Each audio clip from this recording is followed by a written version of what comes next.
to the LES Army. Copy all. That's the Corps speaking with Dragon. The crew also has some tablets they can use to monitor the milestones of the mission. But for right now, we want to hear a little bit more from the KSC side. So, Daryl. The coronavirus. Yeah, thank you very much. Back here at the Kennedy interview desk, and we talk a lot about the astronauts, what they're doing, and the preparation for good reason. But they have a lot of work to do. They're going to be doing some science. And joining me now is Dr. Lucy Lowe from the National Institutes of Health with one of the hundreds of experiments that our astronauts are going to be working on. And so one of them, the big one that you're working on and studying, is called tissue chips. So, Lucy, what is that? Could bring some much-needed business this year. Every year, we have big lines. This was Thanksgiving at the House of Pies 2 years ago. The line of customers was out the door. At the time, more than 10,000 pies had been pre-ordered by Thanksgiving. We have quite a few orders for the week before Thanksgiving. And then the week of Thanksgiving, we don't take orders. It's first come, first serve. Unless it's over like 25 pies, then we'll take a large order. Houston's restaurants have suffered tremendously during the pandemic. Many that had survived years of booms and busts were forced to permanently close. Here are just a few. Kenny and Ziggy's in Westview, Patronella's, the Union Kitchen in Bel Air. Luby's has closed almost half of its locations, Treebeard's in downtown, Barry's Pizza, and several of the Pappas restaurants. Some fear November's rise in coronavirus cases could lead to new stay-at-home advisories. Even fewer customers would be painful for the city's surviving restaurants that are struggling to hang on. We're always worried about that. You never know, you know what I mean? Matt Doherty, KHOU 11 News. Authorities in Chambers County are trying to identify a woman whose body was found in a ditch. Her body was discovered yesterday along Hancomer Loop Road. Deputies say it appears to have been there for an extended period of time. An autopsy will determine who she is and how she died. In the meantime, anyone with information is asked to call the Chambers County Sheriff's Office or Crime Stoppers. One person was killed, another injured in a crash near Hobby Airport.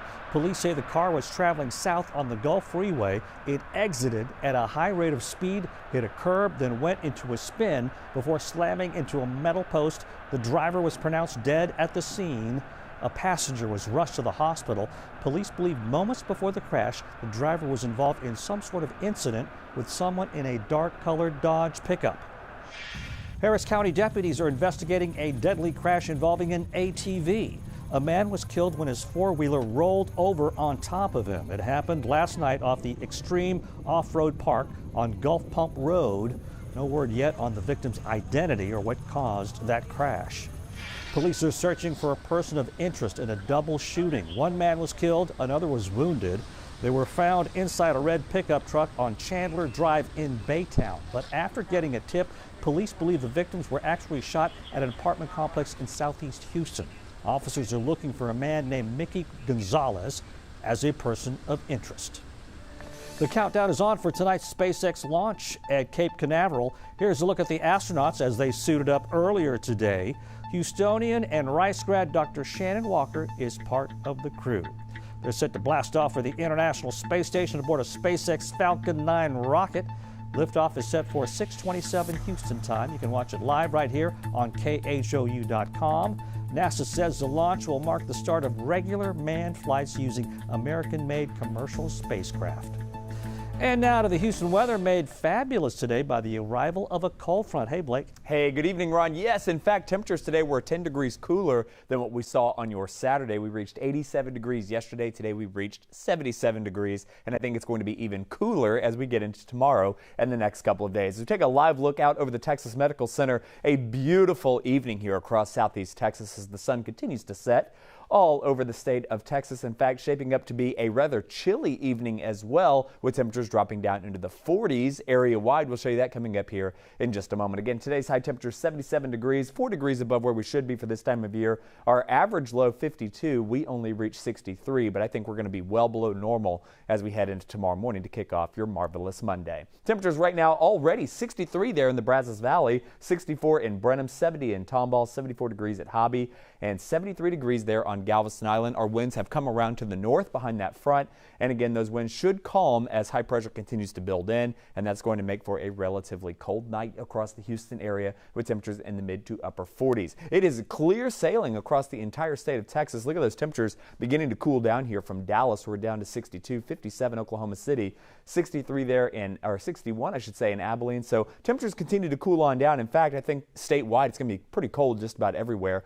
39, 40, 44, 43, 40 in Austin, 47 Victoria. The model painting 47 degrees here in Houston. I think that's a pretty good number.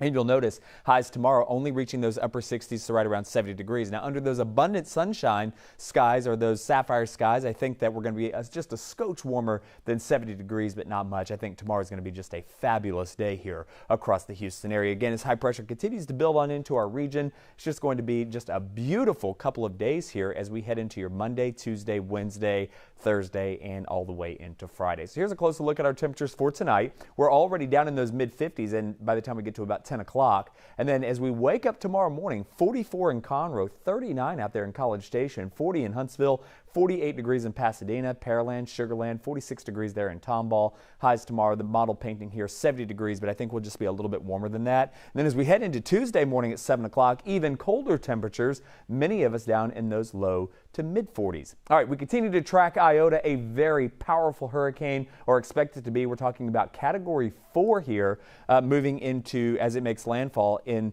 Nicaragua and or Honduras. The winds are already up to 100 miles an hour, moving to the west at 9. That pressure down to 964 millibars. We're talking about 140 mile an hour winds as this thing begins to make landfall on Tuesday. So rough weather for those folks. Lots of wind, lots of rain, and lots of flooding there in Central America. Here locally, hardly a drop of rain in the forecast. In fact, lots of sunshine over the course of the next couple of days. We're waking up to 47 degrees tomorrow morning, 44 degrees on Tuesday morning. We're at 46 degrees heading into Wednesday, high temperatures in the mid 70s. In fact, taking a look all the way into next weekend, Ron, our next best chance of rain, it is a very quiet 20% heading into next Sunday. All right. Thank you so much, Blake. Hey, that's going to do it for us for now. For all the good folks here at KHOU, I'm Ron Trevino. We'll see you tonight at 10 o'clock on TV.